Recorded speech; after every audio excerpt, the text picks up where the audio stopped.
Dum, dum,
So I'm just kind of gonna start from the beginning.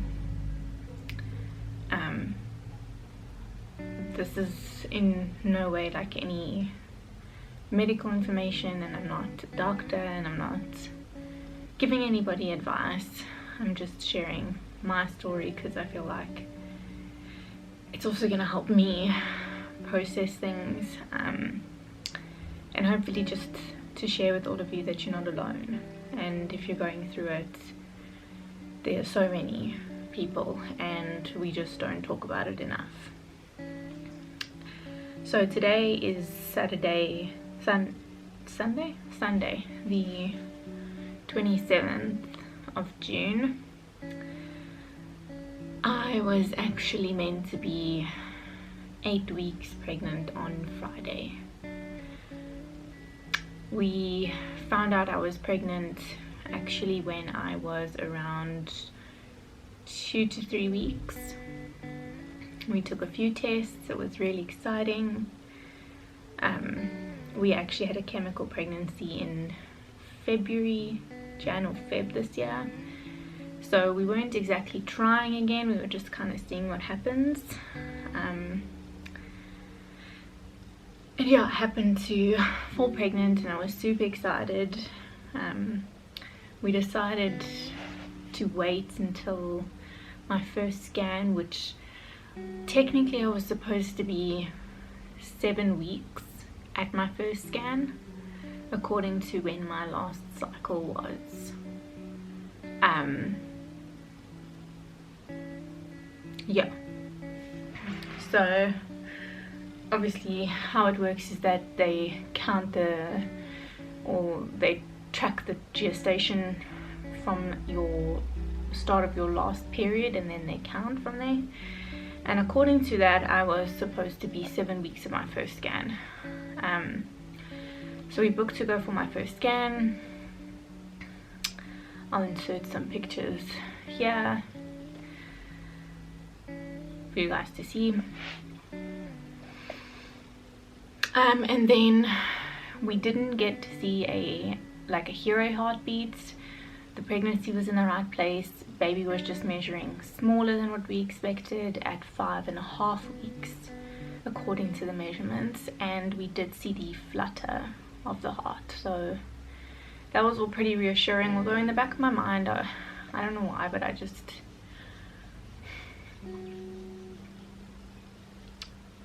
was kind of disappointed because I don't know, I feel like in the back of my mind I knew something was wrong, but I just kept thinking, okay, well, it's fine, it's just early. So my doctor told us to come back in 2 weeks for a scan. And what was weird is everything was going great. Like I was having all the symptoms, like sore boobs, tired, excessive tiredness, excessive hunger, I had bleeding gums, I had nosebleeds, I had all these strange like symptoms that were all really normal for a pregnancy. I had no bleeding, no spotting, none of that. I think maybe one day I had, this might be TMI, but it's your body. I had maybe one little like drop, not of blood even, just of like a brownish kind of a discharge, which is normal, so I didn't think anything. I was having no cramping. Later on, like in the beginning I did, but not later on, before or after my first scan. And then I would say about 2 days before my last scan, I just had this thing in my head where, I don't know, I felt like I wasn't pregnant anymore, or that something was wrong. And obviously not really knowing what it's like to be pregnant, I thought it's just the hormones, I'm just being silly, I'm just being worried. And I left it. The night before my scan, I didn't sleep. I was super anxious. I just kept thinking, I'm not gonna hear a heartbeat, I'm not gonna hear a heartbeat, like something's wrong. And I was just like, no, you're not. And I kept like saying in my head, you're gonna go there, you're gonna come out, you're gonna be super excited, everything's gonna be fine. So we went for the scan, and immediately as they inserted the probe, I just knew something was wrong. My doctor went really quiet.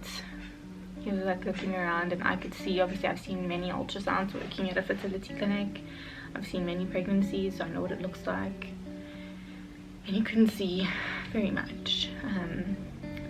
You could see basically like the outline of the baby, but no movement, no flutter, no nothing.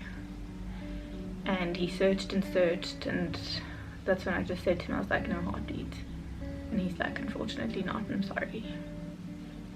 And then he called in another doctor just for a second opinion, just to confirm.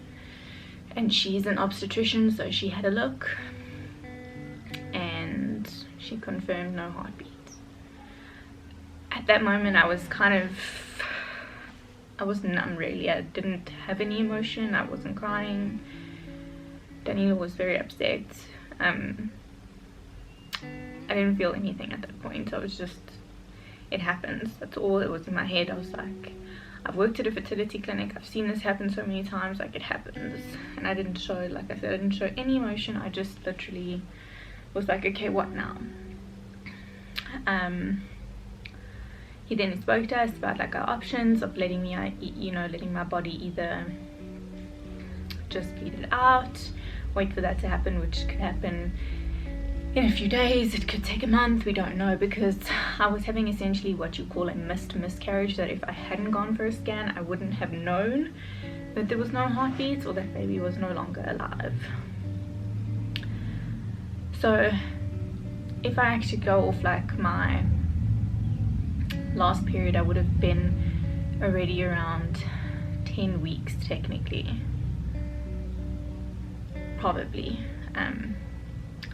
if going off that. And then when he did measure the baby on our last scan, it was only measuring 6.5, so very little growth within the 2 weeks.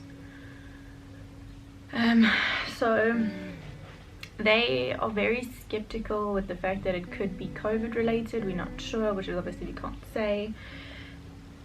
I did have my vaccine around 3 weeks before I found out I was pregnant, or it could just be chromosomal. So all in all, it's been really hard to, well, let me just brief this. Tomorrow I am going for a DDNC and an evac, where they're just going to clean out my uterus, remove everything and scrape everything clean, and then we're probably going to send it off to be analyzed just to be sure that it is chromosomal and there's possibly nothing else. We did tell my mom and dad, my brother, Daniela's mom, and her fiance about it. We didn't tell anyone else, we just kept it close. And that for me was just,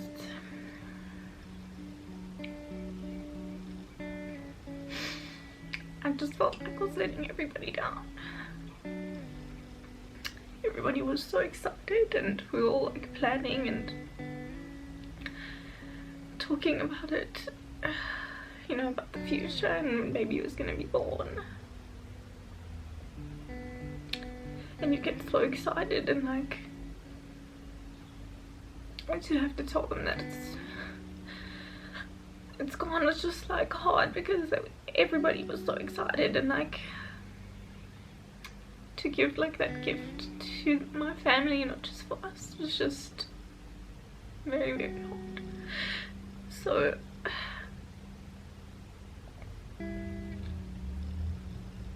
it's like a real, you feel like almost a real death in the family, or like, you know. And I've had to obviously sit with baby being inside me for 4 days now, knowing probably that he or she is no longer alive.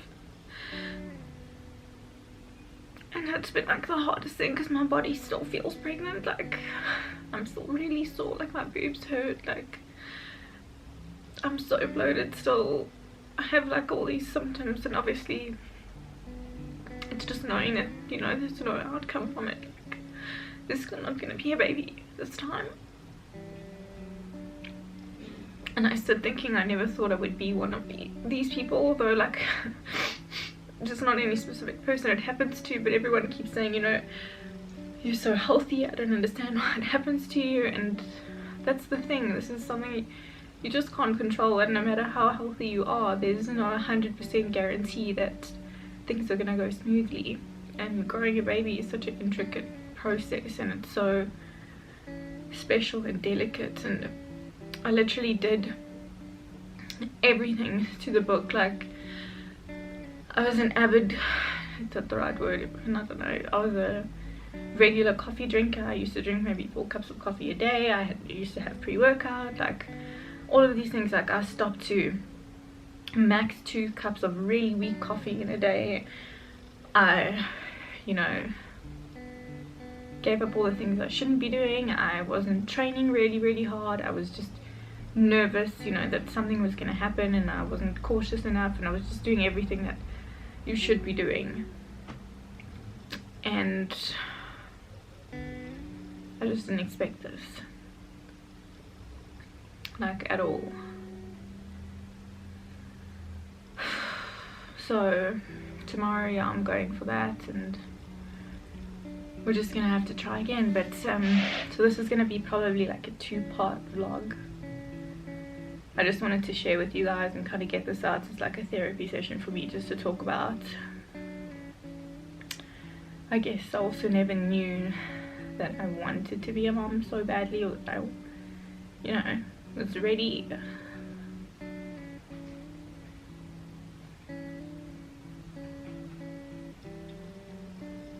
But all of this just proves that I really am, and I'm just in such a different space in my life. And I've been really fortunate to have the family and friends, and even my bosses, who have been so supportive. And my husband, that he was just been so amazing, and so just like worrying and caring about me and how I'm feeling. And I mean, it's just as much his baby as it was mine. But it's just the excitement of something so special just being taken away. And I know, even though these things you can't control, there must have been a bigger reason for this, and with so much going on in the world, all the stress, all the unknown. But anyway,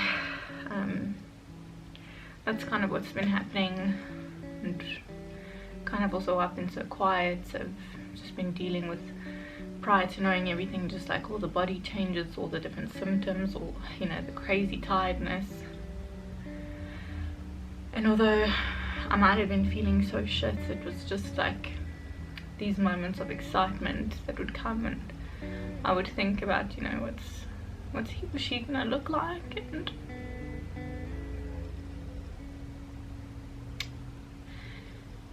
being able to share that with Danilo and have something that's both of us. It's really sad and it's really hard, and my heart just goes out to people who've suffered. I mean, because I don't know how you do it.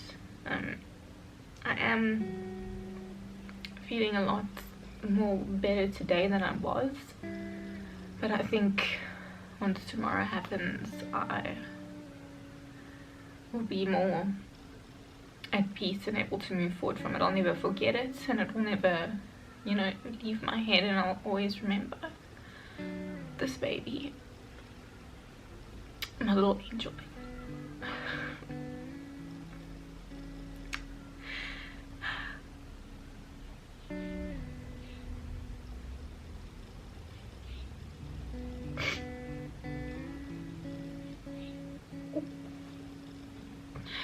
But yeah, it's hard when we all get through it.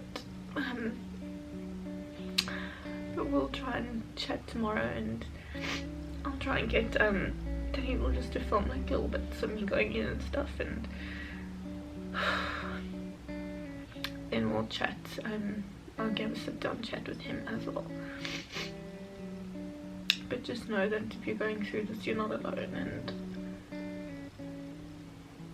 a healthy, beautiful miracle baby is gonna come up eventually of this, and times are gonna get better. I've just got to now focus on me and getting my health back to normal and my body feeling good again, and yeah, it's just, you almost feel, I feel this sense of guilt on going back to normal or living like my normal life. I feel guilty when I drink another cup of coffee or have half a scoop of my pre-workout or something like that. I have this guilt that I shouldn't be doing that, even though I'm no longer pregnant technically. Just like all the things I was doing, I just feel like guilty for no longer being in that process, which I guess is a normal part of grieving. But anyways, I'll see you guys tomorrow. Also have to put in these tablets, insert them vaginally tomorrow morning, apparently to help loosen my cervix or soften it for the procedure, which is apparently going to cause like some cramping and bleeding, and I'm not looking forward to that at all. But I know this is just like the final part in this whole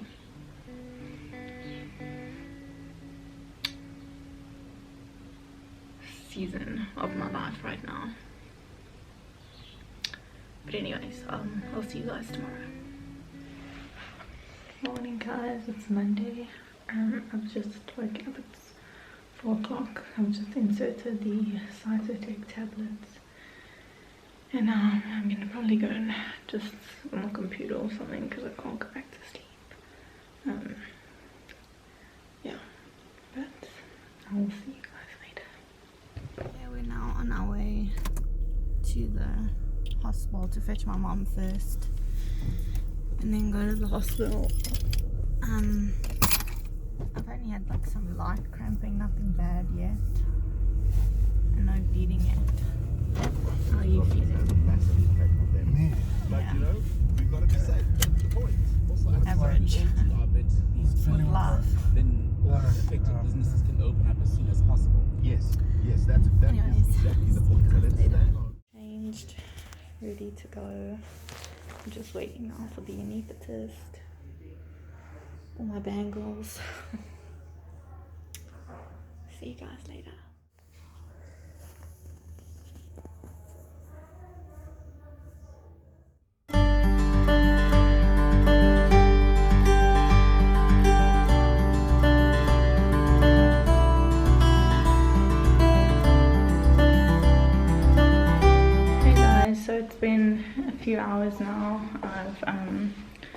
come home, I've had a sleep, had something to eat. I'm just drinking some orange juice. I'm bleeding quite a bit, which is to be expected for around the next 10 days or so. I'm just feeling very tired, but in the same sense, like, I feel some relief in the fact that I know it's done now, and yeah, it's done, and I can only move forward from this. It really does suck, I'm not gonna lie, to be back to square one, but I know that I'm not alone, and many other women go through this. So we've also sent the sample and, you know, the remains to a for a test, just so we can see and make sure that there's nothing, you know, to really be concerned about. So I'm just trying to plug in my charger here. So we're gonna send everything. Let me just change a view there. So yeah, we just sent everything off to be, oh gosh, not the best views, to be tested. And then I will have a follow-up in, they did a drip like in my hand, I don't know if you can see. It wasn't painful going in, but like the out process is very sore. So we will follow up on the 12th of July, and then if all goes okay, we'd be given the go-ahead to probably try again in 2 months' time and see. But there's a lot of like speculation of that it could have been the vaccine. We don't know, because I had it 3 weeks prior to finding out I was pregnant. I don't know if I said that in the sit down, but we'll see. So yeah, just got myself some orange juice.